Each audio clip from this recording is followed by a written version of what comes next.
السلام عليكم، أهلا بكم في قناة حكاوي تيتا المرعبة مع قصة جديدة مرعبة وغريبة من حكاوي تيتا. القصة اللي أنا هقولها لكم دي حصلت بالفعل في مصر. القصة دي قلبت الدنيا، هزت الرأي العام. الناس ما كانتش مصدقاها من كتر البشاعة والفظاعة اللي حصلت فيها، لغاية ما يعني الناس كانوا بيسمعوها في التلفزيون ومش مصدقين أنفسهم إن إزاي الرجل أب يقتل مراته وأولاده ويقدمهم قربان للجن. أيوة، الكلام ده كله حصل في محافظة الفيوم. تفاصيل القصة بالكامل هتسمعوها معانا النهاردة إن شاء الله. لكن قبل ما أبدأ القصة بتمنى منكم الاشتراك في القناة، ما تنسوش الشير واللايك وتفعيل زر الجرس عشان يصلكم كل جديد ومرعب وغريب من حكاوي تيتا المرعبة. وبتمنى انكم تساعدوني في دعم القناة. ممكن كل اللي يشوف الفيديو يعمل له شير ويبعته لأصحابه وحبايبه. في محافظة الفيوم في صعيد مصر. طبعا صعيد مصر ده أرض الكنوز وأرض الآثار. في محافظة الفيوم كان في شاب مصري اسمه محمد، عنده 33 سنة. محمد كان ميسور الحال، ظروفه المادية كويسة وربنا ساترها معاه. عنده بيته الملك اللي بعيد عن أهله، عنده زوجته الجميلة المؤدبة بنت خاله عندها 28 سنة اسمها دنيا، ومعاه منها 3 أولاد. الكبير عنده 5 سنين والصغير عنده 4 شهور. يعني ربنا مديله كل حاجة أي شاب بتمناها.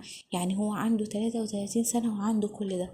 في شباب عندهم 35 سنة ولسه مش عارفين يخطبوا ولا عارفين حتى يأجروا شقة. محمد ربنا كان مديله الخير وزيادة كمان، مش يحمد ربنا ويبوس ايده ووشه وظهر، لا، ده بطر على النعمة دي. ده ذبح مراته وكان عايز يذبح عياله. ده كله عشان في واحد دجال ساحر قال له يا محمد خد بالك، ده في رصد في بيتك تحت منه آثار كنوز كتيرة، كنز مدفون تحت أرضك يا محمد، افحر وطلع، بس خد بالك الموضوع ده مش سهل، عايز شوية تجهيزات كده. محمد سمع الكلام من الراجل من هنا وطلع يجري على بيته. راح قال لمراته بقولك ايه، ما تروحي عند باباكي شوية، اصلا انا عايزة اجدد في البيت، هغير السيراميك، هعمل بورسلين وهدهن كمان، وهغير الشقة واعملها جميلة كده. فرحت طبعا هي جدا ان هو عايز يغير في بيته، وقالت ماشي، وقالت هو اكيد عايزني اروح هناك يعني البيت عشان ابقى بعيدة عن الصنايعية ودوشتهم انا وعيالي. وفعلا اخدت ولادها وراحت على بيت باباها في منتهى الفرحة والسعادة، مفكرة ان جوزها بيفرحها وبيعمل لها مفاجأة. مش متخيلة ان المفاجأة دي هتبقى موتها، ومش متخيلة ان التوضيبات اللي بتحصل دي هتبقى عبرها. محمد زوجته مشيت من هنا وبدأ يفحر من هنا، جاب أدوات الفحر وبدأ يفحر بكل حماسة وبكل استعداد هنا وهنا وهنا على أعماق كبيرة جدا، ومفيش حاجة بتظهر. مسابش حتة في البيت إلا ما فحر فيها، الحمام، المطبخ، الصالة، أوضة الأطفال، مفيش مكان ما فحرش فيه. وكان بيفحر بجهد كبير جدا في وقت قياسي ومفيش أي حاجة ظهرت. فراح للشيخ تاني قال له يا عم الشيخ، ده أنا قلبت الدنيا ومفيش اي حاجة بتظهر ومفيش اي اثار ولا حاجة. قال له وانت مفكر الموضوع سهل كده يا محمد؟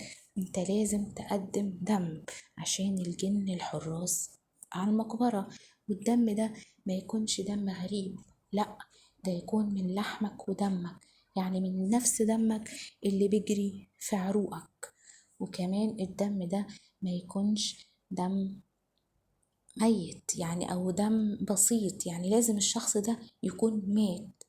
يعني مش يكون مثلا واحد تجيب واحد وتقوم جاي معوره ومنزل نقطتين دم، لا، ده لازم دمه كله يتصفى وروحه تطلع في اثناء نزول الدم، يعني يكون الدم طازة، يكون الدم فريش.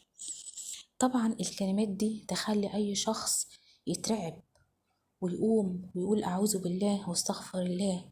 ده بيقولك مش دم مثلا حيوان هتقدمه، لا، ده دم بشري ومن لحمك ودمك. يعني معنى كده اللي انت هتقدمه قربان ده لا إما ابنك، لا أخوك، لا أبوك، حد من اللي نفس دمه بيجري في دمك. في الوقت ده محمد مش اتنفض ولا قام ولا خاف، لا، ده قعد يسأل الدجال ده عن ايه كمان ممكن يعمله. يعني مثلا قال له طيب الحفرة تكون قد ايه واعملها فين، وكأن محمد ده اتجرد من العقل ومن القلب ومن الروح ومن كل حاجة توصفه كبشري. بالعكس ده ممكن الحيوانات تخاف على أنفسها وعلى عيالها إن هي تقتلهم أو تقدمهم لحد، فما بالك بقى إن ده بيعمل كده عشان يقدم أولاده قربان للجن. محمد طبعا أخد الكلام من هنا وطلع يجري على مراته. طبعا محمد سمع الكلام ده وطلع جري على بيت خاله يجيب مراته وأولاده عشان طبعا يقدم عيل منهم قربان. طبعا هو راح لمراته ما كملتش الأسبوع بره البيت، وراح لها وجابها. وده أول ما دخلت البيت قالت له ايه ده يا محمد، ايه الحفر الكتير دي، انت لسه ما خلصتش؟ طب انت جبتنا ليه؟ قال لها بصي انا عايزه اكلمك في موضوع مهم جدا. احنا طاقة القدر اتفتحت لنا، احنا بيتنا على كنز تحت منه آثار كتيرة جدا، والآثار دي هتطلع بحاجة بسيطة كده يعني تساعدني فيها. قالت له ايه الحاجة البسيطة اللي انا هساعدك فيها دي؟ قال لها بصي احنا بس مطلوب مننا ان احنا نقدم عيل من عيالنا قربان، وبص احنا هناخد الولد الصغير او عنده 4 شهور وانت لسه ما تعلقتيش بيه، ده حتى بقعد يعيط كتير وكده، هنقدمه قربان ويا ست العمر قدامنا نبقى نخلف زي ما احنا عايزين، وانت لسه مش اتعلقت بيه زي العيلين التانيين، بس هنقدمه القربان وبعد كده الكنوز كلها هتتفتح لك، والذهب والالماظ والياقوت والمرجان هيبقوا تحت رجليكي. بيغريها بشوية فلوس وبشوية حاجات بتلمع مقابل ابنها اللي شالته في بطنها 9 شهور وتعبت في حمله وفي ولادته. ابنها اللي ما تبص في وشه تلاقيه بيضحك بين ايديها، بتحس ان هي امتلكت كل كنوز الدنيا. الطفل اللي عنده 4 شهور ده اللي فيه ناس بتبيع اللي وراها واللي قدامها عشان تخلف عيل، وفي الاخر ده عايز يذبح ابنه ويقدمه قربان للجن. طبعا الزوجة قامت مفزوعة وقعدت تصرخ وتزعق فيه، انت اتجننت، انت ايه اللي بتقوله ده، انا هعرف كل الدنيا، انا هقول لاهلك ولاهلي انت عايز تقتل ابني، انت عايز تذبح ابني. وقعدت تزعق فيه كتير جدا، واخدت بعضها وطلعت تجري. الكلام ده كان بالنهار. اخدت بعضها وطلعت تجري واخدت عيالها وطلعت تجري على بيت عمتها اللي هي حماتها. طلعت تجري عليها قالت لها الحقي، ده محمد عايز يذبح عيل من عيالنا، محمد بيدور على آثار وفاحر فحرة عشان يذبح فيها عيل من العيال. حماتها قالت لها ايه اللي انت بتقوليه ده، انت بتهزري، محمد مين اللي يذبح عيل على عيال، هو محمد يعرف يذبح فرخة؟ قالت لها والله العظيم قال لي كده وبيكلمني بكل يعني بجد مش بهزار. قالت لها يا شيخة ليه بيهزر معاكي، هو بس اختلف مع العمال اللي في البيت عشان كده البيت مكملش، فهو حب يغلس عليكي وكان متضايق، معلش ما تزعليش، ده هو بيقول لي يا ماما ده انا عايز اعمل البيت كله بورسلين وحاجات جميلة عشان خاطر دنيا واعملها لها مفاجأة، فهو بس اختلف والفلوس عجزت معاه فعشان كده ألف لك القصة الخايبة دي. قالت لها لا لا يا عمتي بس أنا حاسة إن هو بيتكلم بجد. قالت لها لا لا لا لا محمد ده بيحبك وبيحب عياله، روحي يلا يا بنتي بيتك. قالت لها لا أنا هقعد عندك هنا يومين لغاية ما محمد يجي وانت تكلميه وتشد عليه ما عادش يهزر معايا الهزار ده تاني. قالت لها ازاي، اوعي تنامي بره بيتك يا بنتي، جوزك لسه صغير ودلوقتي في نسوان بتخطف الرجالة من مراتاتها، روحي اقعدي في بيتك ما تزعليش جوزك منك، ده جوزك بيحبك وطيب، ده عمره ما يأذي حد من عياله، ده روحوا فيهم انتي يا هبلة صدقتي، ده بيحبك، يلا يا بنتي والله ما انت بايتة غير في بيتك وعلى فرشتك. وقعدت تقنع فيها وفعلا البنت صدقت كلام عمتها، ما هي عمتها لحمها ودمها برضو ودول أحفادها، يعني أعز الولد ولد الولد، يعني هي لو شايفة ان ابنها ممكن يعمل كده هتخاف على احفادها اكيد، ده الناس الجد بتحب عيال ولادها اكتر من ولادها انفسهم. واخدت الدنيا بعضها وراحت على شقتها، بتقول عشان اول ما ادخل البيت اتفاجئ ان محمد، يعني هي محمد اللي بيقول عفوا بيقول اول ما دخلت البيت انا خدتها وقلت لها تعالي، وقعدتها في اوضه النوم. طبعا كان معاها الولد الصغير، وخدت الولدين التانيين دخلتهم اوضتهم، ورحت قعدت معاها في اوضه النوم عادي كأن مفيش حاجه. طبعا محمد كان مجهز حفره، بس كان الحفره دي كانت تحت السرير. هو خبى، هو حفر وبعد كده رجع السرير تاني مكانه. دنيا لما دخلت الأوضة ما خدتش بالها من الحفر، عشان كده ما جاش في دماغها أي حاجة وحشة. تفكرت إن محمد عايز يصلحها. اتفاجئت إن محمد لما دخل الولدين التانيين أوضتهم جاي وداخل ومعاه سكينة كبيرة جدا، وقفل الباب ووقف بالسكينة على الباب بيقول لها هاتي الولد اللي معاكي ده، ولو صرختي هذبح كل العيال، هذبح ال3 عيال، لو فتحت بقك هروح اذبحهم قدامك دلوقتي.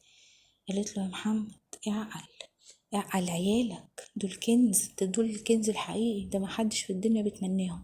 قال لها هاتي الولد. قالت له خلاص، لو انت عايز تعمل اللي انت بتعمله ده خدني انا مكانه. يعني قالت له خدني انا وما تعملش في حد فيهم حاجة. قال لها لا، لازم اللي يتذبح ده من لحم ودمي، يعني لازم حد من عيالي. قالت له ما انا برضو لحمك ودمك، ما انا بنت خالك وانت ابن عمتي، يعني احنا برضو قرايب وانا انفع. قال لها لا، هاتي حد من العيال. لسه دنيا جاية تصرخ، محمد طلع جري عليها وقام جاي ضربها بالسكينة. طبعا اتضربت بالسكينة وقعت، فقال خلاص طالما هي كده كده وقعت واتعورت يبقى انا اخدها هي واذبحها هي على الحفرة. فعلا جر السرير بسرعة عشان ياخدها يذبحها والدم سخن زي وصية الدجال، وفعلا ذبح ذبح دنيا وفضل يصفي دمها في الحفرة. دنيا تقريبا من الرعب أو من الخوف زي ما بيقولوا دمها هرب. الدم اللي نزل ما كانش كتير، ما كانش كفاية ان هو يملأ الحفرة، فقعد يطعن فيها طعنات متفرقة. الطب الشرعي بيقول ان دنيا اتطعنت 50 طعنة، 50 طعنة في كل أجزاء جسمها، 50 طعنة في جسم دنيا، مراته، أم عياله، بنت خاله، الست اللي عاشت معاه على الحلوة وعلى المرة 8 سنين، جوازهم وخلفت منه أولاده ال3. طبعا محمد لما عمل كل ده كان بأمر من أمه، لأن مامته كانت عارفة. عشان كده محمد كان مستعد جدا وعارف إن دنيا لما راحت لمامته، مامته اتصلت عليه قالت له مراتك جاية دلوقتي. فمحمد عمل كل استعداداته، خبى الحفرة، جهز السكينة، أخد الولاد دخلهم عشان يعمل جريمته في منتهى الهدوء. طبعا محمد بعد ما عمل كده والدم وكده خبى كل آثار الحفر والحاجات اللي بيعملها دي. وتاني يوم جت مامته جت معاه، حطت جثة دنيا عفوا على السرير، وراحت جابت لوح ازاز من الدولاب وقامت جايه كسراه على دنيا، وخرجت تصرخ في الشارع الحقوا، اللوح الازاز وقع على دنيا وموتها. طبعا هم كانوا خبوا آثار الحفر وكل الحاجات دي، ردموها وتمموا الدنيا وبلطوا كمان وعملوا كل حاجة. طبعا الأهالي جت اتلمت على السرير، ومحمد كان منهار وعمال يعيط، جم أهلها. طبعا يعني كانوا في منتهى الحزن والزعل عليها، ومحدش كان شاكك خالص خالص إن دي تكون خناقة أو ليه يد محمد في الموضوع ده. لكن أي حد كان بيدخل يشوف دنيا ويشوف الجسمين، لأ، يعني لوح ازاز ايه ده اللي هيقع يذبح الرقبة، ده التعوير من فوقيها لتحتيها ومن الظهر.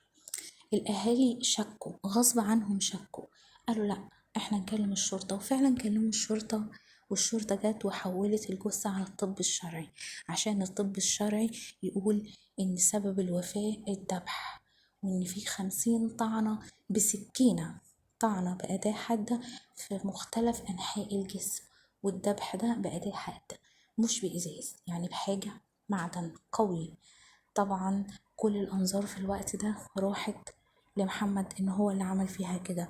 والشرطة لما جت فتشت المكان شافوا آثار الفحر وشافوا كل حاجة، واعترف محمد بجريمته، اعترف إن هو قتل مراته أم عياله عشان شوية آثار موهوم إن هم موجودين، عشان كلمة من دجال كلمة سحرته، لففته حوالين نفسه، خربت بيته وخلته يقتل مراته أم عياله ويتم أولاده، وخلى في صفحة سودة في حياتهم اسمها أبوهم قتل مامتهم وحرمهم من أعظم حاجة ومن أعظم هبة في الوجود، هي الأم.